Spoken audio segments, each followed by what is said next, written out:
It's a case that's taken 4 years to conclude.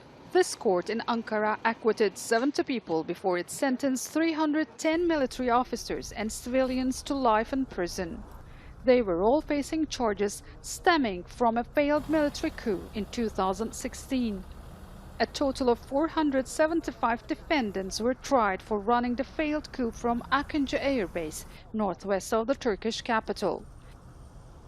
Prosecutors say that's where F-16 fighter jets took off and flew low over Ankara, sending out sonic booms before attacking parliament and other government buildings.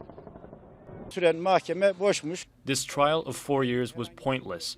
This court passed its verdicts as if only approving the prosecutor's notion, without keeping any statements or evidence in consideration. We are not happy with this verdict. We will carry it to the appropriate places. I want the Turkish people to be sensitive about this. Defendants were charged with a long list of crimes, from murder and attempts to violate the constitutional order to an assassination attempt targeting President Recep Tayyip Erdogan. But the number one defendant was US-based Turkish religious figure Fethullah Gülen, who the Turkish authorities blame for the failed coup. He and others will have a separate trial because they live abroad.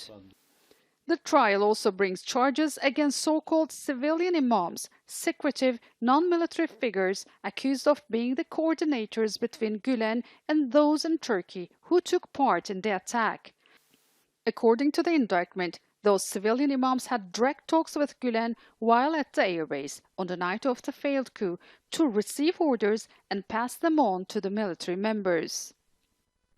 Türkiye'deki mahkemelerin, şahitlerin As their crimes were detected by the court, we would expect the defendants to apologise to the Turkish nation and the families of the veterans and ask for their blessings rather than denying. But we didn't see any sign of regret. The failed coup killed 250 people and injured nearly 2,200 others. Top military brass, including then Chief of General Staff Hulusi Akar, were held hostage at the airbase throughout that night.